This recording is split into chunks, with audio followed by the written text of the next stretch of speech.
And now it's time for the Investors Backing a Brave New Startup Landscape panel discussion.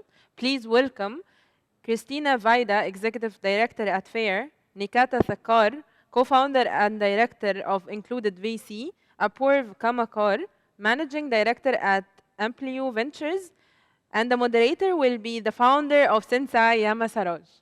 Hi, everyone. You can hear me.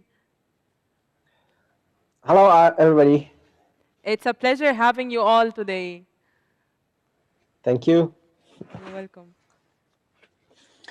Okay, so exciting. Thank you so much. Welcome, dear panel, dear guests. My name is Yama Saraj. I'll be hosting this exciting panel. Now, there has been a lot of talk about the necessity of diversity and inclusivity in the tech and innovation space. Maybe this necessity is due to the fact that a lot of tech is being developed by white male and notably in California. Um, but this does not necessarily imply that these people also understand the needs and problems of the people less privileged than themselves, such as refugees, such as migrants. Now, also there has been also great initiatives to advocate, raise awareness, educate in order to foster entrepreneurship among a diverse group. Now, beyond this, there's also a need for investors who are backing audacious entrepreneurship from non-traditional backgrounds, such as refugees. And today on this panel, we have the pleasure to have Kristina Vayda. She is the managing director of FAIRE, Apoorv Karmakar from Amplio Ventures, and Nikita Thakrar from Included VC. Let's start with Nikita. Could you please take 1 minute to elaborate a little bit about yourself, and then can Kristina, and then maybe Apoorv, and then we'll have some panel discussion, and also in the meanwhile the audience can interact with us. So please come up with interesting questions. Nikita, please, the floor is yours. Thanks, Yama, and it's a pleasure to be here. So Included VC in a nutshell is the first of its kind global unique venture capital MBA, where training and finding the most extraordinary diverse individuals and giving them access, opportunity, and knowledge into the inclusive kind of listed world of venture capital. Wow, that's great. That's within 1 minute. Good job. Okay, please, Kristina. Thanks, Yama. So FAIRE is a French endowment fund, and it's a philanthropic project that was founded by a political refugee who is also a successful entrepreneur. Our mission is to support refugee entrepreneurs who want to launch businesses here in France. And the reason being, Nick Nopon-Subipat, who is our founder, who had to flee Thailand back in 2014 with the arrival of the military junta, he really, through his experience, understood not only the need to support refugees and migrants who want to launch their own businesses because the support system is lacking a little bit, but also the high value of the fact that to be able to survive and to thrive when having to go through forced migration takes a lot of the same characteristics that make for a great entrepreneur. Determination, drive, risk-taking, the ability to see things through. So these are all things that we look to put forth with FAIRE. Okay, great. How about yourself, Apoorv? Would you like to introduce yourself? Yes, and I've never been accused of brevity, so I'll try to keep it very short. Amplio Ventures is committed to really solving for the problem of integration and assimilation or lack thereof of the millions of displaced migrants globally. That's the problem we focus on. And I think, like, for the way I describe our work is that we think that what we want to do is we want to leverage our investments in tech and tech-enabled solutions to sort of create that impact ourselves. It's not to sort of outsource the impact generation to the portfolio itself, but like really investing in solutions that we can then leverage to basically create the impact ourselves. And I can go into it during the conversation. So I'll basically cut it there and then back to you, Yama. Thank you. No, it's great what you guys are all doing. Let's talk about the need for investing in refugees. What are we talking about? Why there's a necessity to invest in refugee entrepreneurs? which Kristina, you already mentioned a little bit. Could you elaborate a little bit about this? Well, for FAIRE, it's about opportunity as well. The experience that we have in France and that we know exists in a lot of other countries is that there's a perception around refugees and migrants, that they are a cost for society, that they are helpless. And yet we know that that's not true. And in fact, we firmly believe that not only are they a huge value add and a source of potential economic growth, but they bring with them skills and a unique vision. And that's actually good business. That's a good investment opportunity because they have the ability to see opportunities that local citizens maybe they won't see because they don't have the same experience. So that unique vision enables them to see opportunities that we feel are potential good business opportunities. We also know that France is a fairly risk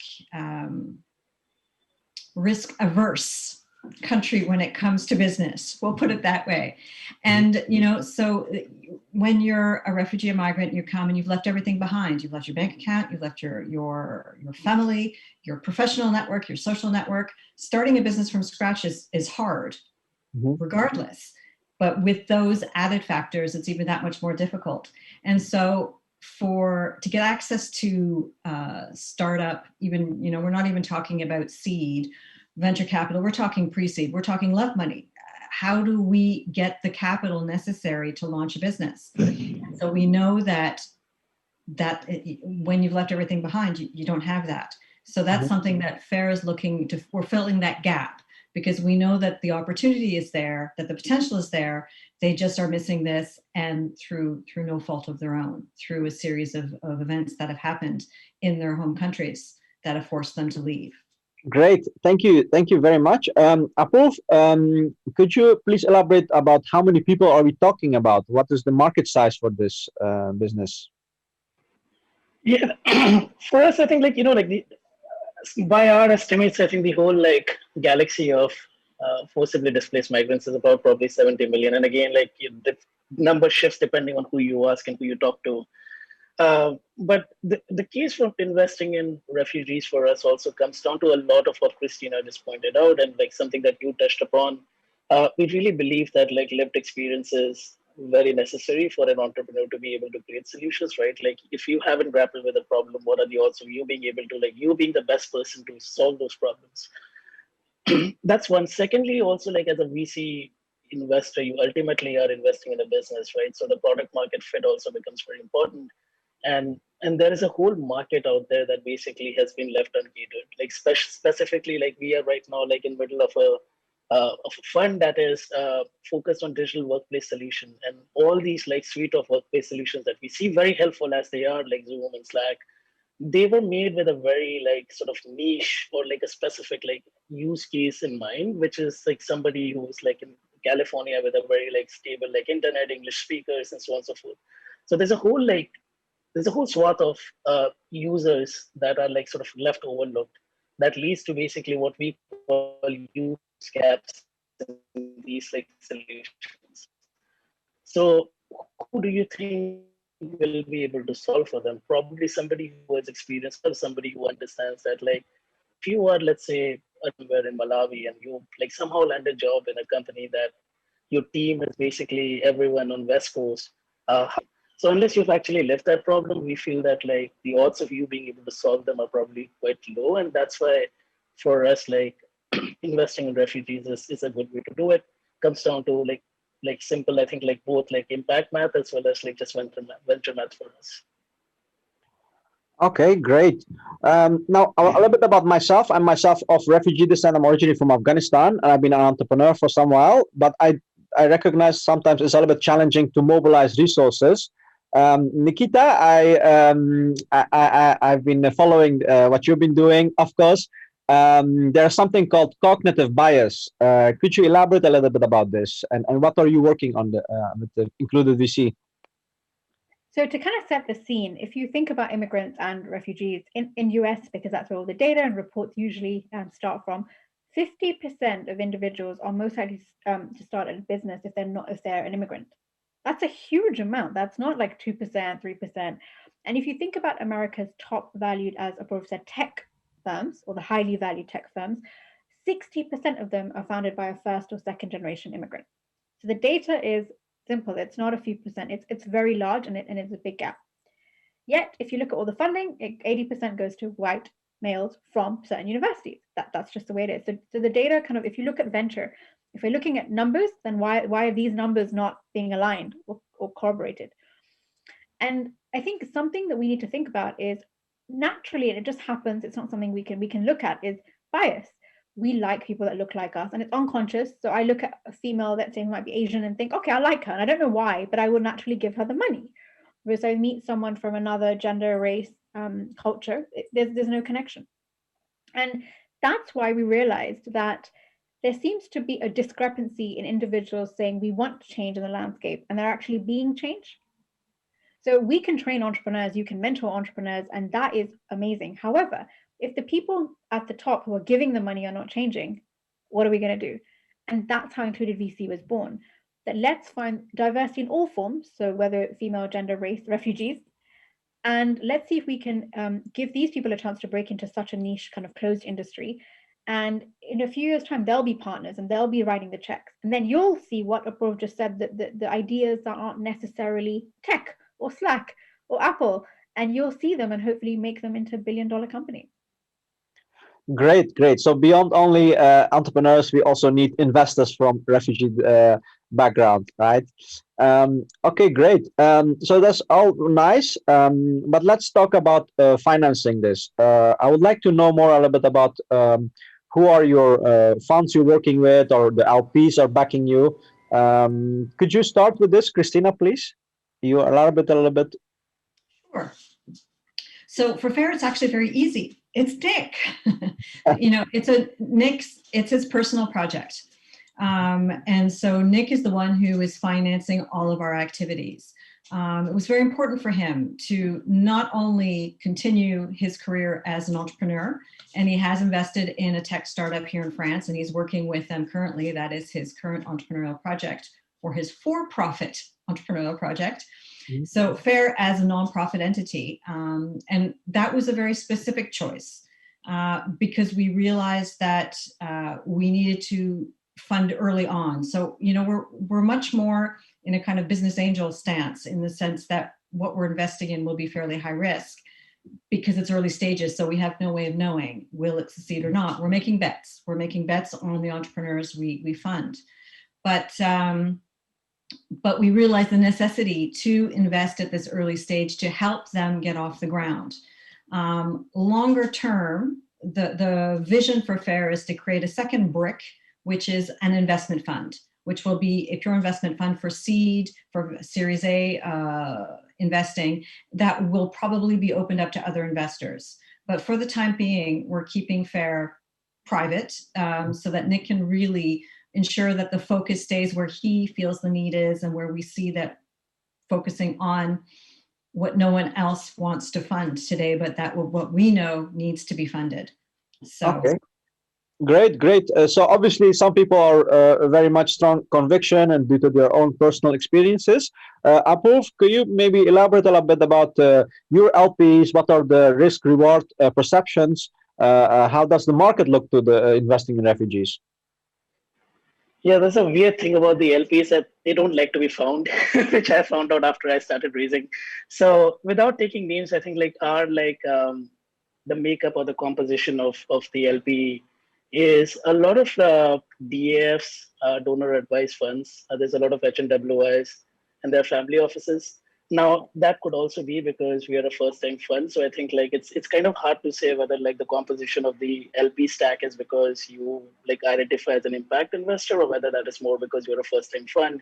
I think it's the later, and the reason for that is ultimately, if you think about a venture fund, you're investing in equity, right? So I haven't found a way that all right, I will invest in equity, but I will stop at 2x return. So that's not how it works actually. So if you invest in equity, you're all in. You cannot grow slowly, the Moneyball approach. A lot of people talk about it. I don't think it quite works. Alternatively, if you could be a fund that does revenue-based investing, but the challenge is what again Kristina was saying. A entrepreneur who is at basically an idea stage will like revenue-based investing doesn't work for them, right? Because like they don't have revenue, so how do they return? So I think LPs for any, if like this question is more tailored towards an emerging like fund manager, let's say in impact space, probably like H&WIs, I would say like should be the top priority. And the reason for that is they're more flexible in like how they basically allocate capital, family offices, and then like large like foundations. And again, like foundations have like bigger checks, but they also are like more like constrained by basically their charters and what they can do and what they can support. So that's just been my experience fundraising. Okay, great. Nikita, would you elaborate a little bit with which funds you're working on and what is their motivation to back this initiative? Something I really want to point out is all the funds that sponsor included VC. I'm going to be very honest, they are allies. They are, generally the partners are white males. And I think for them, it was super important to see that we've got to, in the most kind of blunt way, put our money where our mouth is. Yes, it's good to talk about it and it's good to look at reports and all of these things, but actually we've got to train the next generation of VCs. And just to kind of give a broad spectrum of the venture partners involved, we've got Notion, where Included VC was conceptualized. We've got Daphne in France, you've got Seedcamp in London, you've got Enan in Prague, you've got Creandum in Stockholm, K-Fund in Spain, Mangrove in Luxembourg, Wilson Sonsini. And we've actually just had M12 Microsoft's venture fund join. And so I think what makes Included VC kind of special, if that is the word, is there's a consortium of well-known kind of renowned venture firms in Europe and globally now who are saying that we want to make a change. We want to help make the change. And Yama, they're very aware that these are going to take, I think like Apoorv and Kristina will agree, that it's going to take 7 to 10 years. This isn't a 1 year kind of thing, oh, why are we looking at our numbers? Or we've not, the venture capital hasn't changed this year. It's going to be a very long-term game. And I think it's getting these people into positions, then them getting to the level where they can influence decisions, and then them slowly bringing in the change that we should invest in completely a different makeup. And I think companies and funds will thrive once that happens. Okay, great discussion. Given the reward perspectives, I would like to know more about your specific approach, and also put the question: is VC the right instrument, the right tool to finance refugee entrepreneurship? And maybe you guys can give specific examples of cases you have invested in. Would you like to start with this, Apoorv? Yeah, no, I was kind of like, like kicking myself that my smile actually would have betrayed like the challenge I've basically seen in dealing with this. And, there was a time I would say that like venture capital was probably not the right solution until like you realize that if you really are trying to create like innovation, right, like ultimately the money has to go into like the product itself. And so like if not venture, then what? Interestingly, I think like the challenge that happens that from my own experience that I've seen in when you sort of like decide whether like where on the impact versus return spectrum you want to be. I think like generally the question of is this an impact investment is almost asked in a binary sense of like is this yes or no? And I don't think the answer is ever yes or no. It's basically like how impactful it is, like where on the spectrum does it lie. I feel like one of the challenges in terms of risk reward is that like for venture investing to work, I think it's basically a purchasing equity. And so the value of the equity has to rise very quickly. And that happens when the company's like top line grows and expands very like rapidly. Now, I personally feel conflicted at times where I feel like there is a company that is doing great work, but they should not basically grow at all costs. Like they should be, because, like there is a triage that happens. The users of the solution are not always the customers. So the growth has to be more organic rather than basically, like you like dump a lot of money into it and then do user acquisition, and through that you basically show growth. So it's a challenge. I feel like, yes, as a VC investor, I feel like I have had to walk away from really companies that I would have really loved to support in my personal capacity, but it's just that I'm also like have a fiduciary responsibility to my investors, and that solution, as great as it may be, like is probably not a good fit either for the founding team, by the way, to dilute their equity and have somebody sit on the board and then start telling them like what they should be doing. I feel, in those cases, like there are alternate ways of like finding capital. But I think, to give an example, I think there's this company, basically what they do is that I think they're not the only ones doing this anymore, but they take recycled billboards and they make it into tents that they distribute at the camps. Again, like a very sort of like impactful solution and idea. And sorry about the firecrackers, just like festivities going on behind me, if you can. So, but the challenge is, like one, there is aside from the supply chain and like it's a very complicated supply chain to basically like secure like billboards and everything, like fabricate them and then like sort of like send them over. But you are not scoping that like there is like an exploding market that needs those tents, right? You would hope that this problem is getting solved and fewer people actually need those tents. That somehow doesn't work for venture math, right? Because the venture math basically needs like it to be $1 billion market, like it needs to keep on growing, expanding. So that would be one example that I think like I'm very profoundly sort of like unhappy about, in the sense that like I would have loved to support them. It's just that like my constraint as a fund manager, like making equity investments, like would not permit me to do that. Okay, great. There is something called herding behavior in financial economics. So people invest, follow each other. And maybe I can jump to Kristina. I remember in our earlier conversation, you said, we want to be the first believer.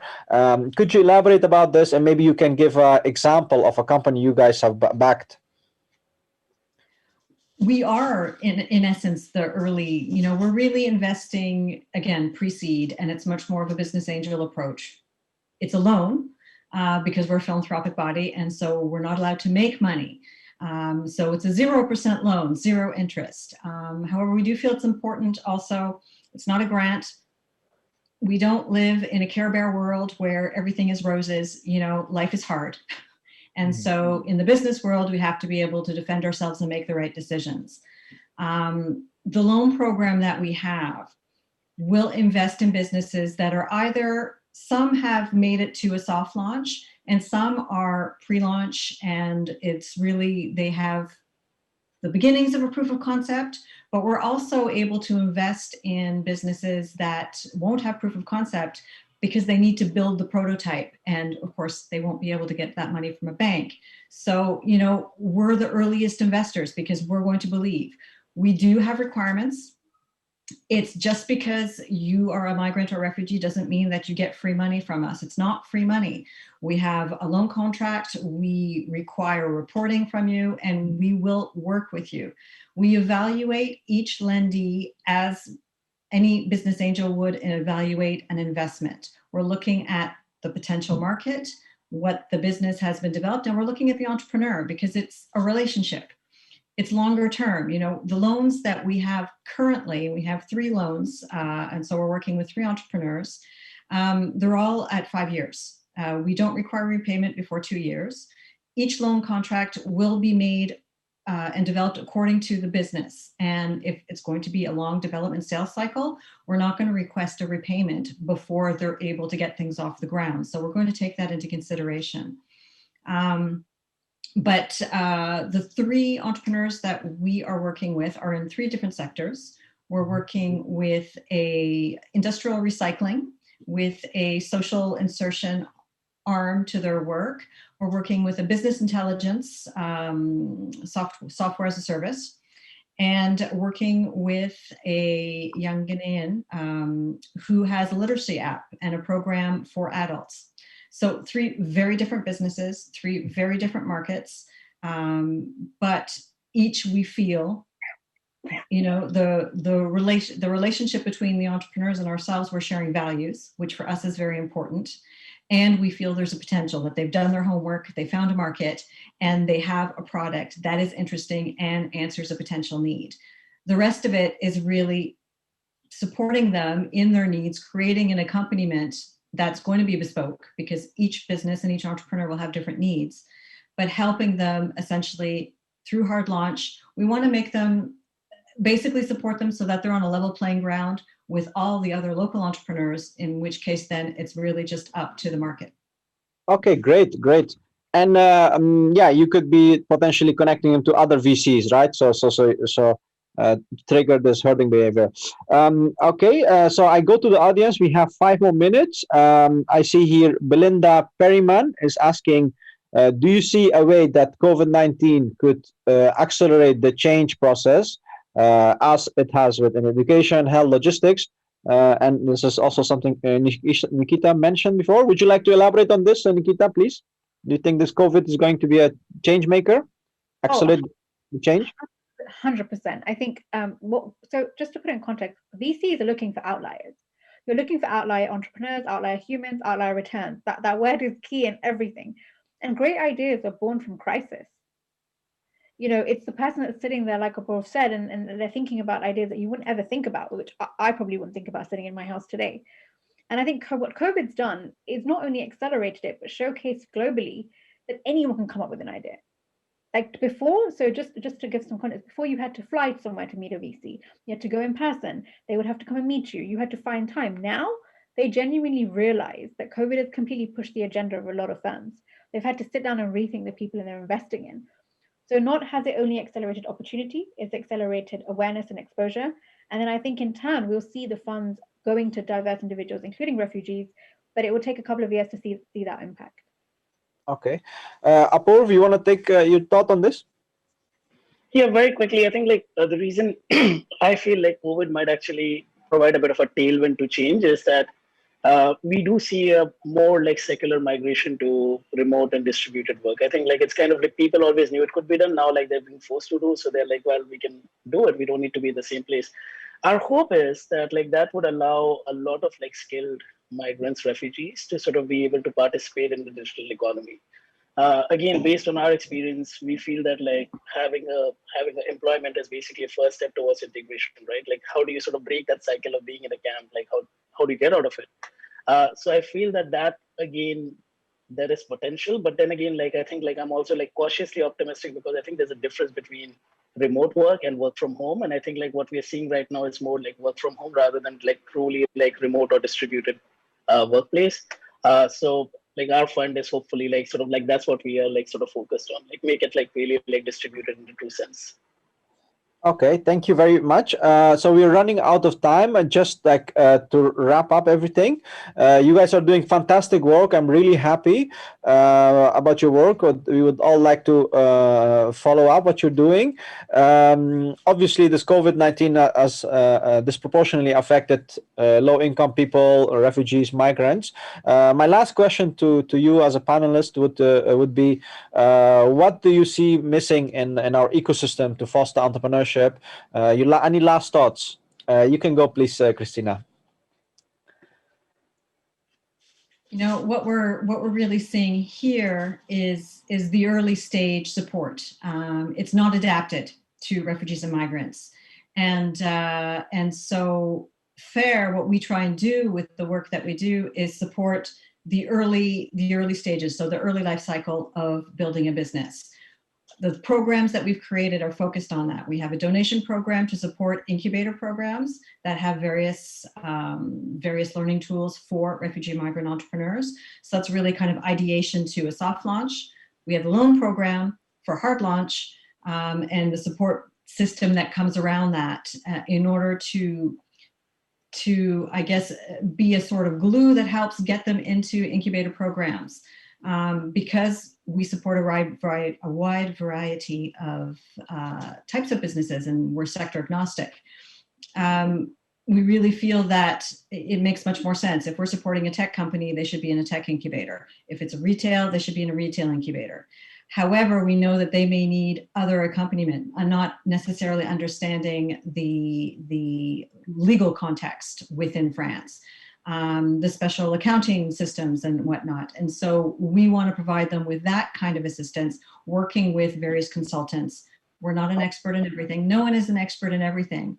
But what we're looking at doing is providing a sort of clé en main, I'm going to speak a little bit of French, just everything included, an all-inclusive program, you could say, that basically fills in those gaps. But because we're figuring it out, FAIRE has existed for just over 2 years. We're new, we're a startup too.